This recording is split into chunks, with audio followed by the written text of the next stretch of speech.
7 दिसंबर 2016 पाकिस्तान में एक आम दिन की तरह शुरू हुआ, लेकिन जैसे जैसे घंटे बीतते गए एक खौफनाक खबर ने पूरे देश को हिलाकर रख दिया। पाकिस्तान इंटरनेशनल एयरलाइंस की फ्लाइट PK 661 जो चित्राल से इस्लामाबाद जा रही थी, हवेलियां के पास क्रैश हो गई। उसमें सवार सारे 47 लोग मारे गए, जिनमें मशहूर गायक से धर्म प्रचारक बने जुनैद जमशेद भी शामिल थे। यह खबर जंगल की आग की तरह फैल गई, जिससे लाखों लोग सदमे और शोक में डूब गए। जुनैद जमशेद, एक ऐसा नाम जो पाकिस्तानी संगीत और आस्था का पर्याय बन गया था, अब हमारे बीच नहीं रहे। देश को एक प्रिय हस्ती के खोने का गम सहन करना मुश्किल हो रहा था। लाहौर की हलचल भरी सड़कों से लेकर उत्तर के दूर दराज के गांवों तक हर कोई गमगीन था। जुनैद जमशेद ने अपनी आवाज और बाद में अपने धार्मिक मार्गदर्शन से अनगिनत लोगों के जीवन को छुआ था। अपने जीवन के इस मोड़ पर उनका यूं चले जाना अकल्पनीय लग रहा था। PK 661 हादसा जिंदगी की नश्वरता और त्रासदी की अप्रत्याशित प्रकृति की याद दिलाता है। इसने लाखों लोगों के दिलों में एक खालीपन छोड़ दिया और देश की भावना पर एक गहरा साया डाल दिया। हादसे के बाद के दिन गम में डूबे रहे। न्यूज चैनल लगातार कवरेज चला रहे थे।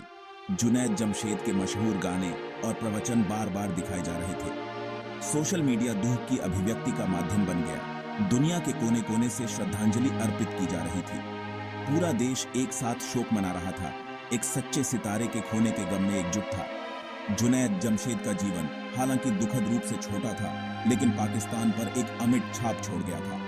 उनके संगीत ने एक पीढ़ी को परिभाषित किया था और उनकी आध्यात्मिक यात्रा ने लाखों को प्रेरित किया था। जैसे जैसे शुरुआती सदमा कम हुआ, देश इस क्षति की भयावहता से जूझने लगा।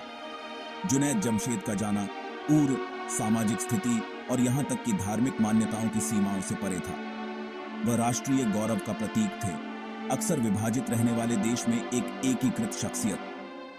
PK 661 हादसे में उनकी दुखद मृत्यु जीवन की कीमतीता और विरासत की स्थायी शक्ति की मार्मिक याद दिलाती है।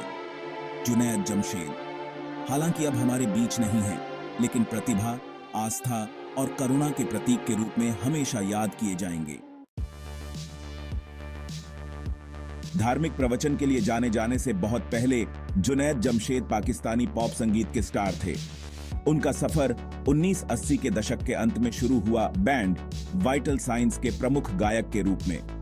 उनका पहला एल्बम वाइटल साइंस वॉल 1 1999 में रिलीज हुआ, जिसने उन्हें रातों रात स्टार बना दिया। दिल दिल पाकिस्तान गाना एक राष्ट्रगान बन गया, जिसने पाकिस्तानी युवाओं की भावना को दर्शाया और जुनैद जमशेद को पाकिस्तान के किंग ऑफ पॉप का खिताब दिलाया।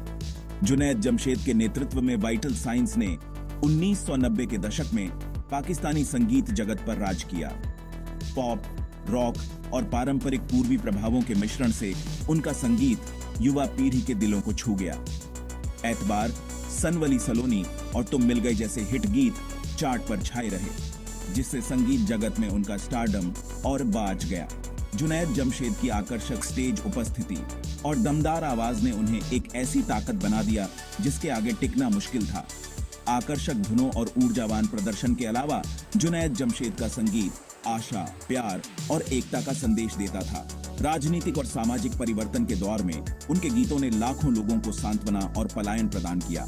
उनकी आवाज एक पीढ़ी की पहचान बन गई। उनके गीत लाखों लोगों के दिलों में अंकित हो गए। वाइटल साइंस और जुनैद जमशेद के शुरुआती संगीत सफर का प्रभाव मनोरंजन के क्षेत्र से परे था।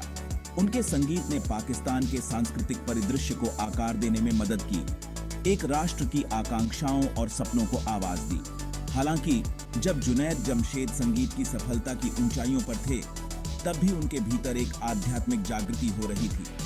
उन्होंने अपने उद्देश्य पर सवाल उठाना शुरू कर दिया और जीवन में एक गहरे अर्थ की तलाश की।